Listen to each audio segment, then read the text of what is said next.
अस्सलामुअलैकुम, सुबह बख़ैर। उम्मीद है आप सब खैरियत से होंगे।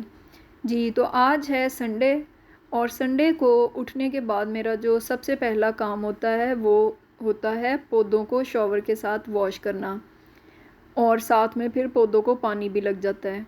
वॉश मैं इसलिए करती हूँ क्योंकि जो पौधे हैं वो पूरे हफ्ते में मिट्टी के साथ भरे हुए होते हैं और उनका जो ग्रीन कलर है वो डिम हो जाता है मिट्टी की वजह से, डस्टी और वो गंदे गंदे से लगना शुरू हो जाते हैं।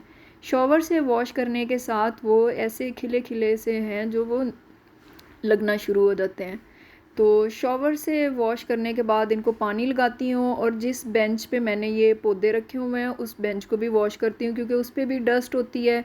और वीक डेज़ में जब इनको पानी लगाया जाता है तो बेंच के ऊपर भी कुछ ना कुछ मिट्टी जो है वो गिर जाती है। तो ये 2 बेंच हैं मेरे गैराज में पड़े हुए जिनके ऊपर मैंने प्लांट्स रखे हुए हैं। यहाँ चल रही है जी नाश्ते की तैयारी।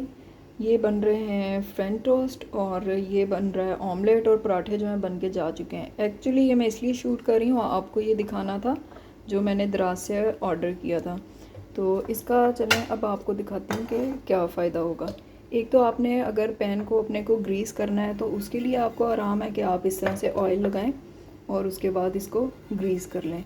और दूसरा फ़ायदा इसका ये है कि अगर आपने जिस तरह स्लाइस, जो मुझे ज़्यादा इशू था, आपने स्लाइस गर्म करना है तो ऑयल इस पर जब लगाना हो तो वो आप ब्रश जब दूसरा यूज़ करते हैं तो वो जो है सारा ऑयल से भर जाता है और जग के अंदर जिस तरह अगर पड़ा है और आप जग में से ऑयल डाल रहे हैं तो उसकी जो हैंडल है वो पूरा ऑयल से भर जाता है। तो इसका ये फ़ायदा, आपने उठाया और आपको जितना ऑयल चाहिए आपने वो ब्रेड पे लगाया और उसके बाद आपका ये साफ़ सुथरा इसी तरह इसके अंदर चला जाएगा। तो मेरे ख्याल से तो इसका बहुत ज़्यादा फ़ायदा है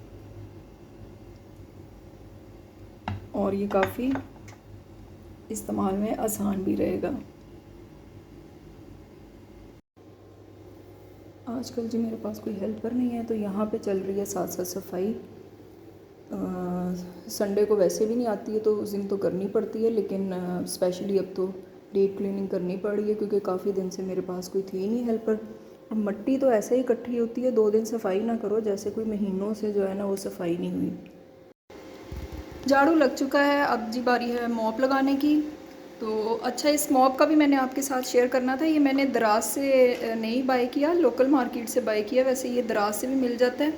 ये मॉप वैसे तो बहुत अच्छा है। इसके नीचे इस तरह से ये माइक्रोफाइबर वाला वो लगा हुआ है और इसे पानी में आप डिप करके तो उसके बाद इसको जो है वो इस तरह से स्क्वीज़ करते हैं। बस इसका प्रॉब्लम ये है कि स्क्वीज़ बहुत ज़्यादा अच्छी तरह इसका जो पानी है वो नुचड़ता नहीं है। और जब आप मॉप लगाते हैं तो वो जो है पानी के स्टेन्स जो है वो आपके फ्लोर पे छोड़ जाता है। अदरवाइज़ आपने ख़ुद से जब करनी हो क्लीनिंग तो उसके लिए ये बेस्ट है। चलें अब फिर मैं अपना मॉप फेरती हूँ। अम्मी के घर के आने से बाद ज़ोरों शोर से अनपैकिंग चल रही है और साथ मैंने आपको जैसे बताया था कि सर्दियों और गर्मियों के कपड़े जो हैं समेटे जा रहे हैं। ये एक व्यू दिखा रही हूँ, बस देखें कैसे उधर मचा हुआ है। फिर समेट के तो उसके बाद आपसे फिर रूम की जो है वो हालत जो है शेयर करूँगी। ये जी अब काफ़ी हद तक सामान सिमट चुका है, ऑलमोस्ट 80%। अब बाकी जो कपड़े बस वॉश होके आएंगे वो इन बैग्स के अंदर जाएंगे और उसके बाद ये जो हैं ये उस वाले कॉर्नर में बैग्स जो हैं शिफ्ट हो जाएंगे। तो फिर अल्हम्दुलिल्लाह रूम डन हो जाएगा। जब फाइनल भी डन हो जाएगा और उसके बाद फ्लोर की भी क्लीनिंग करके फिर मैं आपको फ़ाइनल लुक भी इसकी दिखाऊंगी।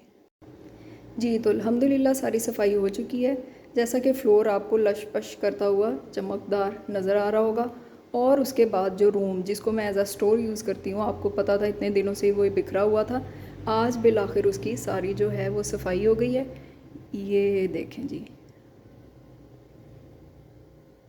सफाई भी हो गई है और सारी चीज़ें सिमट के वो इसके पीछे जा चुकी हैं। जो कैरी ऑन्स मैंने आपको दिखाए थे बैग्स कपड़े उनमें डल के वो सारे इसके पीछे जा चुके हैं। सीढ़ी भी इधर चली गई ताकि सामने से जो है वो रूम साफ़ सुथरा नज़र आए। और ये अब अल्हम्दुलिल्लाह सारा डन हो चुका है। जी तो यहाँ चल रही है रोटियाँ पकाने की तैयारी खाने की। यहाँ पे मैंने रखी हुई है कढ़ी गरम करने के लिए, जो मैंने पहले से फ्रीज़ की हुई थी और आज इसको मैंने दोबारा से गरम किया। और उसके साथ ये ऑयल पड़ा है गरम करने के लिए, क्योंकि यहाँ बनने जा रहे हैं पकोड़े। पकौड़ों का मिक्सर भी रेडी हो चुका है और अभी बस फ्राई करना बाकी है। और उसके बाद ये आटा गूंद के रखा हुआ है और साथ में ये रोटियां पकाने की तैयारी भी मुकम्मल है। बस अब मैं रोटियां जब ये पकोड़े फ्राई हो जाएंगे उसके बाद मैं रोटियां बनाऊंगी और फिर खाना खाते हैं। अल्हम्दुलिल्लाह जी, किचन क्लीन हो चुका है और ये बर्तन भी सारे वॉश हो गए हैं। ये बस ड्राई हो के इसके बाद जो है वो सुबह रैक में चले जाएंगे। और एक चीज़ मैंने आपके साथ शेयर करनी थी, ये वाले ग्लव्स। अगर आपने अभी तक ये ग्लव्स नहीं लिए हैं ना, तो मेरे कहने पे आप लोग ये ले लें। आपकी जो सर्दियां हैं ना वो तो कम से कम सुकून के साथ गुजरेंगी। इनमें ये है कि आपको एक तो ठंडा पानी जो है वो नहीं लगता, हाथों को ठंडा नहीं करता ज़्यादा, और आपके हाथ जो है जब ग्लव्स में से इतने सारे बर्तन धुलने के बाद निकलते हैं तो ड्राई और बिल्कुल भी स्किन और नेल्स जो हैं वो ख़राब नहीं होते हैं। तो मैं तो हर विंटर में स्पेशली जो है वो ये ग्लव्स जो है वो यूज़ करती हूँ,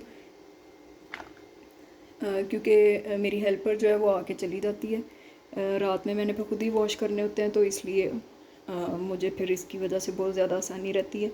और उसके बाद ये वाला जो है एक स्पंज, ये वाला भी जो ड्राई कर देता है, ये वाला भी आप ज़रूर लें। ये भी आपकी ज़िंदगी जो है आसान कर देगा। तो उम्मीद है आपको ये वीडियो पसंद आई होगी। मिलते हैं नेक्स्ट किसी और वीडियो में, तब तक के लिए अल्लाह हाफिज़।